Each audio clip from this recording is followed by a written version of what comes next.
All right. We love our guns because we love freedom. If you don't have freedom, then it's because you don't have guns.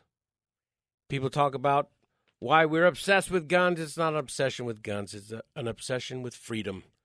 So Nephi Kaliki here with the Double Tap Show. We are here live every Saturday from 2 to 3 p.m. Joining me, as usual, in the studio is Mel, the call an ambulance guy. Oh, yeah, here we go again. Another great show. Yep, still not in jail. Yes. still gonna be going strong. Also joining us in the studio today, Steve Armstrong from xguns.com.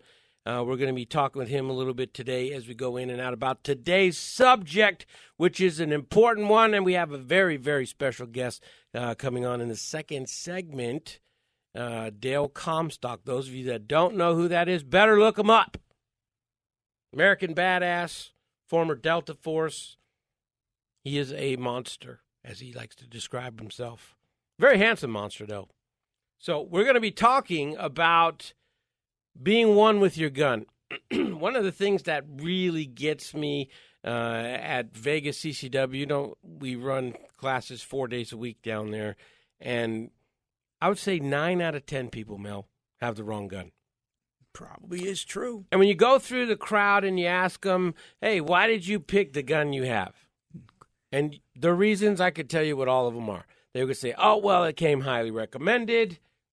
Or they might say, I like the way it felt, round capacity. They give all these reasons that really have nothing to do with why you should pick that gun, right? I know, Mel, when we went through your gun, you got your little revolver, right? But you said it.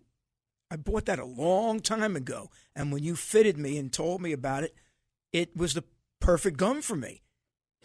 At that time. Yeah, well, but that's the idea. So the worst question a person can ask when they are new to guns and they walk into a gun store, the first thing they're going to say is, what's a good gun to get? Yeah. And what is this guy going to say? He's going to try to sell you the gun that he wants to sell you. He's going to tell you of the 5 that are in front of him, and then you buy the 5th one, and then the next person comes in and says, what's a good gun to get? And he's like, well, the 4th one. Until he gets all the way down the bottom of the list, and then he reorders them all. Right. And then, the thing that really upset me was when a particular gun range, I'm not going to mention them, but people will probably figure it out anyway. Guy comes into the class. He's 80 years old. And I going through, hey, take your gun apart. I want to see, the functionality, are familiar with it. And he says, well, there's no safety on this one. And I go, what? No, I know that gun. There's a safety on that. And he goes, no, there's no safety on this. And I go, let me see that. And I grab the gun. I don't see no safety on a gun I know has one. And so I flip it over, and there's the safety. And I'm like, man, those bastards at that gun range on Highland sold him a left-handed gun. He's 80 years old. What's he going to do with that gun? He's going to load up some ammo that somebody told him to buy, sold him a box of $50 ammo for hollow points or black talons, whatever they sold him, and he's going to go put it in his drawer. And then somebody's going to come through his house. He's going to grab his gun out of the drawer, and he's going to pull it up to fire it, and it's not going to do nothing. He's going to look at it, which is the first thing people do when their gun messes up. And nothing's going to happen. He might rack the slide. Still didn't solve the problem. Right? If that had been my grandfather, I would have drove down there and smacked the crap out of somebody for selling him that gun. This is what really upsets me about the firearms industry. And their solution to everything is just get somebody a gun. They don't care what gun they sell you as long as they sell you a gun. Right? And that's upsetting to me because I think we have a bigger responsibility to make sure that we're giving people the right information. If you don't have the right information and that time comes, you don't get that 1-star review from that customer that took your crappy advice and died from it. You don't get that bad review because he's dead. And I wish that the firearms industry would take their role as serious as a doctor or a surgeon takes their Hippocratic oath. and provides accurate information, takes the time to sit down with somebody, find out what their needs are, and to have the integrity to say, you know what, a gun's not for you right now. You need a few more things in between that. You need to develop some confidence. You need to develop your mindset better. You need to understand what the game is before you start moving pieces. Right? That's one of the hardest things, is because people definitely think that having a gun means that they automatically win. They feel powerful with the gun. But as I often say in class, that if you're a bitch without a gun, you're a bitch with a gun. It doesn't matter. Everybody's always arguing that, well, guns don't kill people. People kill people. But if that's true, then guns not going to do the fighting for you either. You have to do the fighting. This is the false confidence that the gun industry tends to sell people. And who do they sell it to? The most vulnerable people. I'm upset about this constantly because you hear people telling vulnerable people, hey, this is what you need, all right? Hey, here, Granny, here's a .50 caliber Desert Eagle. It's on sale this week. Oh, well, that's a good deal. I think I'll have that. He says the bigger the gun, the more safe I am. And that's not how it works. 90% of self-defense, especially when it comes to hand-to-hand or a gun, 90% of it is your confidence, your attitude. And there's two things that people don't get taught. One of them is how to fit a gun properly. Because understand this, those of you that aren't aware of this, when you pull out your gun under an adrenalized situation, under your sympathetic nervous system, your fight or flight, you don't get to see your sights ever again. And because of that, what have you been prepared for? Then you're out into the middle of no man's land, and what does that trigger? It triggers fear, because suddenly you're in unfamiliar, fear of the unknown, which is the greatest fear to mankind. Nobody's preparing you for the fact that you're going to come off of your sights. And so what we teach in the sense of martial arts and gunfighting is let's prepare you for the actual moment and not for this nonsense on the range, where you focus on your front sight, but then they also tell you focus on his hands because the hands do the evil. Well, which one is it? Right? There's so many contradictions because most of the firearms training I see in the world is tradition. It's one person passing it on to another without it ever being vetted in a fight, or what the gun industry's missing, and we did at the Las Vegas gunfights, was randori, or sparring. If you want to learn to fight with a gun, you need to spar. You're not going to learn to fight punching the heavy bag the rest of your life. You need to at least work on mitt work. You need that one-on-one. So when you have that experience or that event occur, if that gun's not fitted properly to you, then it's not going to perform. And so the objective is to keep that gun so that it has a natural point of aim. So when you reach up for the target and you become target focused, your eyes and the gun are lined up. And most of that is set with a grip angle. But there's 7 points to fitting a gun. And the 7 we talk about are your trigger reach, your slide lock reach, your mag reach, all 3 fingers on the gun, thumb and middle finger touching, if not overlapping, and your natural point of aim, which is a deal breaker. If you bring that gun up and reach out for the target and your sights aren't where they're supposed to be, you don't have a natural point of aim with that gun, which means your eyes are going to be right when you go target focus, and your gun's going to be wrong. And so you're banging it out, and it's going over their head or it's going into their crotch. Either way, it's not where you're intending it to go. And that foundation has to be set up by properly selecting the right gun. There's a lot of things I wish I could show on the radio, right, about how you fit a gun so that it ergonomically fits you perfectly, not for when you're on the range where you have all the time in the world and you can make a little list and check off all these things before you pull the trigger. Understand this. Your opponent gets to go first. See, that's different in the military. When we start talking to Dale, like this is different. In the military, you can go and attack, right? On the civilian side, you have to let that guy go first. You got to hold the door open for the guy that's going to murder you. You can't go first. And because of that, that changes the dynamics. And all these guys, these Instagram and their sub-second draws and all this nonsense, they're never going to get to use that because the other guy has that courtesy of going first. And so some of the strategies and tactics that I hear in the gun world and from instructors, especially NRA instructors, right, which are basically dinosaurs, these are not tactics that work really well in the real world. They're just not. You want, in the gunfights, Mel, remember we had a lot of UFC fighters, special forces guys, SWAT guys, you name it. We put them in fights. And I had an easier time turning a wrestler into a gunfighter than I did a gun guy into a gunfighter. And that's because they don't have the fighter's instinct. They don't have that right mentality, and gun guys tend to hide behind the gun a lot. Well, the gun doesn't do the fighting for you. You have to do the fighting. That's the reality of it. The gun is just a tool. That's it. And a hammer is only as good as the carpenter, right? And it's the same thing with guns. And so today we're going to talk about how to get one with your gun, how to find that comfortability, because that leads to confidence. And confidence is the key to self-defense.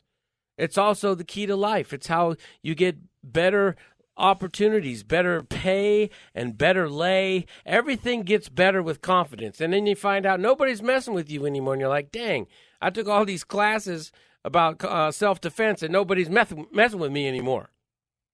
That's the objective of what we're trying to get to. It's a point where people can be comfortable with what they're doing with the handgun, because if you don't look right and you don't have the right confidence over the top of that gun, well, guess what? You're just encouraging another person to attack you. And that's what we're going to be addressing today. Before we go to the break, I just want to highlight here, xguns.com is our presenter here today on the show. And one of the things they do very well is customize guns specifically to fit a person's hands. And we work together. Me and Steve known each other a long time. Work together to specifically customize a gun so that it does have all 7 points of fitting. And once we have that done, then people can build confidence on that gun because they know, you know what? If I ever have to pull this gun, I'm going to mess somebody up because I am one with my gun. I'm dialed in. Everything I have with this gun is absolutely perfect. I'm confident. It fits me right. And so I encourage you to go to xguns.com. These are local guys. They're here in Las Vegas. So make sure when you're getting a gun that you're figuring out whether this gun is really right for you. Or if somebody's telling you, hey, get this gun because of this. It's like buying a shoe. I can't tell you what's the right shoe to get. You have to try some on, and you have to know what's it for. Am I getting it because I want it for sports or I want it for a dress-up? xguns.com. This is where you go locally to make sure you take whatever gun you have and max it out so that it's the perfect gun for you. This is the Double Tap Show. We'll be right back after the break with our guest, Dale Comstock.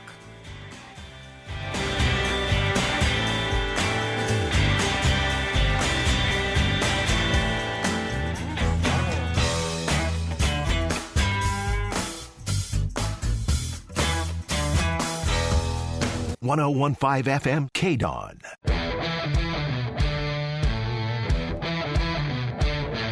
All right, we are back. This is the Double Tap Show. We are here every Saturday from 2 to 3 p.m. I am Nephi Kaliki, joined with Mel, the call and ambulance guy, and Steve Armstrong from xguns.com. And we have on the phone from Florida, amazing guest, Dale Comstock. Dale, welcome to the Double Tap Show, brother. Yeah, thank you for having me on. I appreciate it. I know, man. I've been trying to make this happen for a minute, so I've been following your career for quite a while, and definitely enjoyed our conversation the other day. We were on the same page about a lot of stuff, and so I wanted to bring you on because I know you're obviously familiar with weapon systems, but we really connected on the idea of how confidence plays a role in self-defense, and I wanted to bring you in to get your thoughts on that subject. Yeah, man. Yeah, so I was listening to the show earlier, and you nailed it, man, on many levels. You're right. There's a lot of, between us, there's a lot of commonality and agreement. So, I actually put a post on Instagram, I don't know, maybe 4 or 5 days ago, And I got a lot of, really great comments. And then there's always the 2 or 3 haters out there that, just could not believe that I would actually say, and this is what I said, and I stand by it, because I've made a living out of coaching people on confidence, and basically how to be successful with your brain. And so what I was pointing out was, the weapon is nothing more than an extension of your body. It's an extension of your nervous system, extension of your muscular system. It's an extension of your physical being. And it's connected to the brain, the whole brain housing group, your eyes, the whole nervous system. So it works as one system.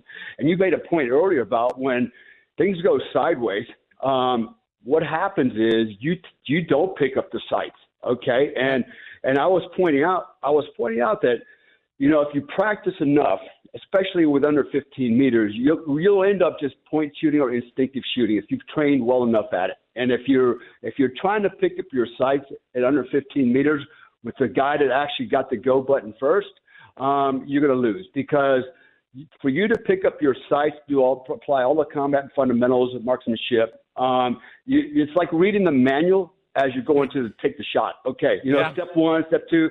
And you can't do that. What you have to do is rely on the nervous system, which, like I said, is intimately tied to every part of your being, your brain, your eyes, your hands, your arms, your muscles. Everything works together.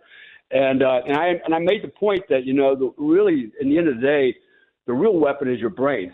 Literally, it's the brain and the nervous system. That's the weapon. The firearm itself is nothing more than a tool, an extension of your weapon that allows you to basically project your will onto the adversary. And so, and I made a point that, all the tactics, and I'm not knocking IPSC or ISPA or all these other guys. If you're going out and you're shooting for score and for time and fast, that's great. That's just like MMA. Don't believe for a minute, though, that's going to translate into combat, okay? Because there's some variables in combat you cannot simulate in training.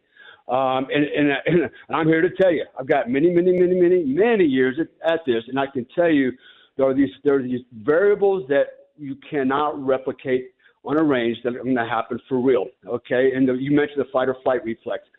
There's also called stress shock phenomenon. It's basically the deer in the headlights. So it's like, what do I do now? Because I've never confronted this situation. And basically what happens is you stall. And when you stall, you die. Okay, it's condition black, basically, when we talk about the Cooper's color codes of readiness. And so, you can train all that you want in a range. You can run. You can put the timer on you, all the stressors that you want. It's not the same kind of stress until somebody's actually trying to let the air out of you for real. That's a whole different game changer, and your whole dynamics change. So, I had like 3 different guys. Actually, one of them's out there in Vegas. I don't know. I can't remember his name, but it was some big old fat dude that was complaining because he couldn't run up to a range fast enough to shoot. And I'm like, well, maybe I'll lose some weight. But and so, anyways, the point I was going to make was these guys stand on the range. For example, they're going to do a pelvic draw, okay, and so they're standing upright. The hands are up, or maybe to the side, and then the timer goes off and they draw the weapon. Yeah, good luck with that, because in a real fight, like you said earlier, the bad guy, he gets to go first. And basically everything you do is react. If you're inside of his OODA loop and what you're reacting off of him, trust me, you're not going to be standing there with your hands by your side or over your head or whatever the hell you want them and reach down and draw your weapon from, for example, if you're going to carry it in the pelvic area or around the back. And so you've got to train for that. And there's another dynamic that takes place that nobody accounts for. And basically what happens is this: when you are actually faced with stress or a real gunfight, okay, even if you're upright like these guys are on the range, I see all the time, what happens is you naturally go into a combat crouch. Okay, that's a natural response to a threat. And what that means is you get lower, you lower your upper body, you basically face the threat, and now you're resorting to large muscle groups, okay, gross motor skills. Okay, and this has been proven time and time again. It's been studied. Guys that learn how to shoot from a Weaver stance automatically in the gunfight went to basically a modified isosceles or combat crouch. Yep. Because that was what their nature was telling them to do, is like get low and get strong. Be ready to run or be ready to climb a tree, but don't just stand upright like a flagpole. And so, these are the kind of variables that, you've got to account for and train to. And even if, no matter how perfect you get your training environment, at the end of the day, there's always that little bit there. That's that little bit of doubt. What if that guy's just a little bit faster in the fundamentals. Maybe he mastered one fundamental better than I did, and that's the game changer, right? And so it's on everybody's mind, and it's a stressor, and that stressor will put you in that fight or flight. And then the other thing that happens, whether you're in fight or flight, your heart rate goes over 120 beats per minute, and when it does, you lose fine motor skills. Now you're in the gross motor skills. If you're lucky, you're in the compound motor skills. Most likely you're in gross motor skills. You start crunching the trigger. You start healing the gun. You start doing everything but actually applying those same nice combat marksman fundamentals on the range. You don't do that no more. And so, I got thrown under the bus by a few guys. I'm like, my retort was, okay, tell me again, how many guys did you shoot, for real, in a real fight? Tell me your theory and why I'm wrong and you're right. And their only answer was, well, how do you tell me that you don't know how to shoot without telling me you know how to shoot? I'm like, really? But anyways, that's their ego. Their ego will get them killed at the end of the day. And so what's the answer to that? And I know I'm rambling and talking quite a bit right now, but what is the answer? Well, first of all, try to train as close as you can to combat, right? As simulate as best as you can. Second part of it is you really need to condition your mind for combat. You mentioned something earlier about, sparring and things like that. That's not a bad idea. It teaches you to overcome that inhibition or that little fear factor of confronting another man. And maybe you won't die in a sparring match, but, it brings you pretty close to, that oh crap moment. But ultimately, at the end of the day, experience speaks volumes for, surviving a gunfight. The more times you've actually done it, the more relaxed, the more calmer you get, and that circle of awareness stays open, and you don't, you're not in that tunnel vision, you're not into the loss of depth perception, and all these other things. But anyways, your turn. So that's exactly no, it's great stuff, Dale. That's exactly why we started Las Vegas Gunfights, was because we knew in order to induct somebody into the the sympathetic nervous system, you needed another human being. And in martial arts, they call it randori, and that's your sparring. And if you want to learn to fight with a gun, you need to fight another human. That's my biggest problem with gun training is it's 1v none. And it needs to be a jiu-jitsu format, 1v1. So take the lethality out of it and start sparring with guns, which is what we did at Las Vegas Gunfights. We're going to be bringing back the sport of professional gunfighting with simunition and going the pay-per-view route, which is what we had started back when we launched in 2015. We ran over 11,000 people through these fights, and they were throwing up and they were passing out. So we knew we had a true adrenal response. So that's what I think needs to happen. You said earlier, Dale, about bringing the training as close to combat situation or fighting as you can. Well, that means you're going to have to mix it up. You absolutely are going to have to mix it up. And part of that, comes with selecting the right equipment. I don't know how to tell people, without people getting mad at me either. I remember one time, Dale, I said that Glocks were more prone to malfunction. And what I meant was that, they came after me with pitchforks. What I meant to say was that polymer guns are less forgiving of poor form. So if you have a polymer gun, it doesn't have enough of its own weight. It's lighter. So you got to bring that to it. If you loose grip a Glock, it's going to double feed. And that's just things people don't want to talk about. Their precious Glock. Right. It's actually the number one rated in and actually, there's actually something I want to expand on when it comes to that, right? So the Glock's a good example. You've got the light polymer handle, and you got the heavier slide up top, and so you have a little bit of a imbalance, if you will, on the weapon system. But what's actually important as well is the fulcrum point in your hand. So if you don't have a good grip and you don't keep that line of bore low inside the web of the hand, then you're going to end up getting a little bit more flip. Now, the counter to that, and this is another thing I've seen, and let me just say this, man. I don't go out and teach firearms training. I hardly ever go out and shoot. I just shoot for, sometimes somebody invites me out or whatever, I go out and shoot. Yeah. But I'm still very proficient at it. I do a lot of dry fire at home. But the thing that always kills me is two things. One is the grip. Everybody thinks that, I've got to, place my hand on the weapon so that both thumbs are overlapping, but they screw that up. Most instructors actually don't know how to grip the weapon. The reason what you're supposed to do with your support hand is actually lock that wrist at as 45-degree angle as much as you can, and then take the bite on the weapon. If you do it properly, you can't even extend out your elbows. You have a slight bow. And that technique was actually originally developed by John Shaw and Jerry Bradshaw, Jerry Barnhart and John Shaw. Got my names wrong. But those two guys, I remember when they introduced it to the unit. We learned how to shoot like that. And the reason that they came up with that grip is to manage the recoil on the second shot, so the gun stays level and you can get a faster shot off without having to worry about too much flip and too much recoil on the gun. But a lot of guys just think, I just put my hands together like a pancake like this and lay the thumbs on each other and I've got it. And no, and then they wonder why the gun's flipping. It's because of that.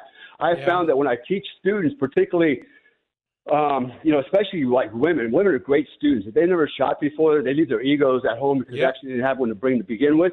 And when they start screwing up, I tell them, hey, just focus on this grip. I tell them how to do it. And then when they focus on their grip, it tightens their shot right up. And they don't even pay attention to the other fundamentals.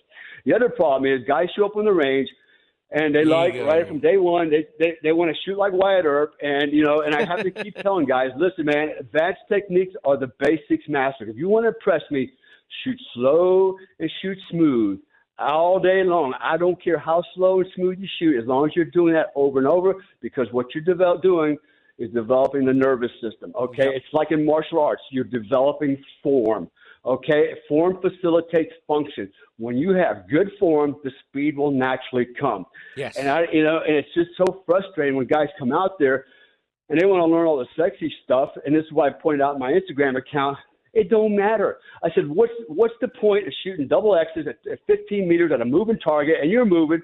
I said, the chances of that happening, you have a better chance of winning $1 billion lottery than ever find yourself in an engagement where you got to shoot with that kind of precision. I said, focus center mass, okay? Focus on center mass.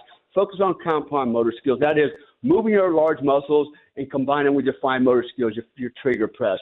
Don't come out there, unless you're, like I said, if you're a sports shooter, great, more power to you. But just don't think because you're shooting really good on a range, that's going to carry over in a gunfight. It might in some gunfights when the guy doesn't know what the hell he's doing, and you might actually have a jump on him. But when I guarantee you, some guy like me or Larry or a lot of my friends, we show up at a gunfight, some of these guys are going to go, uh-oh, do I really want to do this? Probably not. Start backing down real quick. That's exactly. The part of it too. It's the self-defense, is giving people the right information. I get these instructors out here. They all hate my guts because I tell people the truth, and I bring people on like you who are willing to tell the truth, and not just hiding the truth so they can keep selling the same crap they're selling.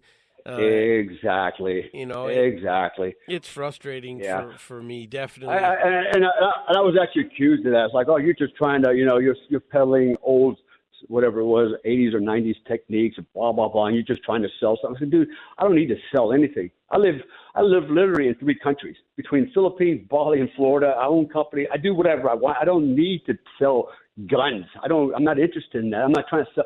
What I'm trying to sell is people how to think, not what to think, but how to think so they can perform better, whether it's shooting a gun or driving a car or whatever the hell they're trying to do in life. The other thing, too, is I'll point out is when it comes to training, there's really 4 levels. When we start training, we want to start basically in a static environment. It's dry fire drills. Okay, that's just static, slow, smooth, fast, right? Then we want to take it to some fluidity, right? We want to speed it up a little bit, maybe walking, running, turning drills, right? Shooting multiple targets. Then we're going to take it to a dynamic drill. And I kind of equate that to what you mentioned earlier about man-on-man, force-on-force with, say, simunitions, for example, right? Non-lethal. But it's about as close as we're going to get to actual combat because the fourth level of training is combat, okay? And you don't get to go to the 4th level, probably not on your own, not voluntarily anyways. And that's when you need to be ready, is for that moment when, wait, I wasn't ready for the 4th level of training. Well, guess what? It's training time. Let's see what you got. Yep. So, there's a lot that goes to training, but a big part of it is the psyche. Most people dismiss that. I've heard people say, oh, you don't need to know that. You just need to do this. You know what? It always helps if you can teach the science, the physiology, and the kinesiology associated with actually weapons presentation and actual what happens in combat, real combat, and it changes the dynamics of shooting all day long. Yep. And we need to train people in the sympathetic nervous system, and that's my biggest issue with training is it's always training in the chill box, and you need to put stuff in the fight box. And because you won't have access to that stuff when the stuff hits the fan. So, Dale, hang on with me. We're going to take a quick break, and we're going to put the phone number out here. If you guys want to call in, I got some questions for Dale. The phone number is 702-257-5396. That's 702-257-5396. Again, I want to remind you the things we're talking about here with Dale Comstock. Look him up on the internet. You guys will find out a tremendous amount of credibility with Dale, and obviously you can hear that. But getting that gun dialed in for you so that it works for you involuntarily, so that when you pull it up, it's married to your eyes. You're going to get the basic gun out of the box. It's going to be 80% in the pocket. You're going to have to do stuff with aftermarket products or mag extenders or reach extenders. There's going to be different things for you to bring it up to code, so to speak, so that it matches you naturally. And that's why I want you guys to visit xguns.com. They're here locally. They're over off of Sunset and McLeod, X-Guns, and Steve Armstrong. Steve, how long you been doing this? I've been in the firearms industry. I've been in the firearms industry a little over 20 years. Prior to that was military, and then after I did executive protection and higher-end security, and then I got into the firearms industry directly. And what made you get involved in customizing guns so that they... Problem was I couldn't find a gun that was perfect for me. It's the reach, the grip, the natural point of aim. Everyone immediately goes out and says, oh, go buy a Glock. Well, I grab it, and I'm looking at the top of the slide. It doesn't fit me. It's not the right gun for me, and that's why it's the number one traded-in firearm in the country.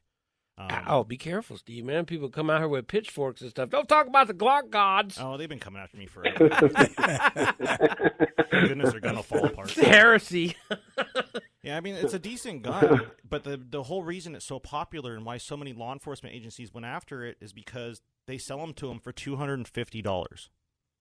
And when I was in law enforcement sales, that's all they ever did was buy the cheapest gun possible. They don't buy the best gun possible.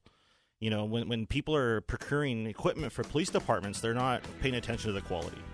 Yeah, well, that's why I've sent a tremendous number of people and friends that I want to keep friends, right? So I send them to you to get them dialed in so that specific gun. If you want to come in, do pistol fittings, we do them at Vegas CCW. We're going to do it a 7-point fit. Steve knows how to do the same thing. That's why we get along so good. But get that gun from the basic 80%, right? Pick the right gun, and then you're going to tweak it about 20% to get it to check the list of all those things off, so they're done automatically, and you don't have to do it when some guy's got his heater in your face. Exactly. And if you ever need to be custom fitted, you can always come in the shop. I have a private area that we can go in, and we can custom fit you a pistol as well. Yeah, so remember, xguns.com. We're going to be going on a quick break. Again, I'm going to give the phone number out, 702-257-5396, and we'll take some calls when we get back with Dale Comstock, and we'll be back in just a minute. 101.5 FM KDON. You got to know when to draw down, when to call the law down, know when to move and when. Know when to shoot, you better move for cover. In the middle of a gunfight, there's no time to be a hero till the shooting's done. All right, we are black. This is the Double Tap Show. We're here every Saturday from 2 to 3 p.m. Joining us on the call is Dale Comstock. Dale, welcome back to the Double Tap Show. We had a caller here, but he fell off. So, now that you've had a chance to think about things, Dale, I bet we have a lot of the same problems with people that call. Well, like I said that about Glocks one time, and man, they really went in on me online about saying something. But it's not that Glock is a good gun, bad gun. It's either right for someone or wrong for someone. It's not It's this brand loyalty and stuff. It has no place in selecting the right equipment. It really doesn't. Yeah, I agree. I started out in the unit shooting the 45. That's all we shot was 45s in 1911s, custom 45s. And so I'm really, really proficient at. Even to this day, I can pick up a cold gun out of the holster and probably keyhole it, my target on the first shot. In fact, when I do shooting courses, I don't even warm up. I don't warm up the day before, the week before, a few minutes before. I don't do warm up drills. I just show up with my gun and my gear, put it on, and then I give my class. And then when it's time to do a demo shot, I just do it. And either I'm going to hit the target or I'm not. And so, because you don't get to warm up in a street fight either, right? Nope. So, you either know it or you don't. And so what I always do is rely on the nervous system. But let me say this about so I was also, as you know, without getting into too many details, I worked for OGA, and the agency is their standard sidearm for everybody is a Glock, right? Whether it's the 17 or the 19. And so that's really when I kind of got introduced to. I was forced to shoot it. Didn't want to, but I had to. And so the gun for me it's too big for my hand. I don't have very big hands. And so like a 45, I can get my hands around it really nice. It feels really well. Ergonomically, it fits perfectly. Whereas the Glock, I always felt like, man, this thing is like, it's like holding a square peg in my hand, and the whole thing, it looks like a big square thing in front of me. It just didn't feel like a gun, like not the ones that I'm used to shooting, right? But I've gotten very good at shooting the Glock. But I can tell you, all the years I've been shooting a Glock now, whether it's a 17 or 19, I can still shoot a 45 better because the 45 fits my hand better. And I've set my 45 up so it's got a flat mainspring housing on the back and all those things. So I've set it up so it fits my hand perfect. So you're right. Fitting the gun to your hand is important. It's too easy to go out and just pick up a gun that's too big for your hand, because then you don't get the right purchase on the weapon. And then you get flipped, you get recoil, you get all kinds of weird things happen. You don't get your finger all the way into the trigger well, and then you either index it to the left or you pull it to the right. So there's all these issues associated with. So to your point, if you're going to get a firearm, it's almost like getting a bowling ball, make sure it's drilled through your fingers, it's the right weight, and all those times. Fit it, right? So, optimize your chance for survival. Don't go out there in a gunfight and kind of wing it. Which brings me to the next topic, which is, the classic 9mm versus 45, dialectic, which one's better, and which one puts a hole in it? They both do, but I want more ammo. I consider and that's actually funny because you're right. And so I still shoot a 45, and I got people telling me, your gun's an antique, you're an antique, blah, blah, blah. And, you can only hold 7 rounds, me. I can hold 14. And I'm like, well, if you can hold, do you really need 14 rounds to shoot me? Because all I need is 1 round. Because I'm going to shoot you in the head, and I'm going to shoot 7 guys in the head. That's because I actually apply, my combat marksmanship fundamentals. I don't rely on volume. Right. So I rely on quantity or quality, and so, so we can have that kind of dialectic all day long. At the end of the day, it always comes down to what? Shot placement, right? And who can apply more fundamentals faster and accurately in the shortest amount of time, right? That's the guy who's going to win the fight. Whoever's got the best fundamentals, under pressure, I'll add that part, under pressure, stress, who can apply those fundamentals under pressure, can get that shot off and get it off accurately. That's the guy that's going to win. So don't come telling me I got a race gun, I got all these bullets and stuff, and Gucci guns.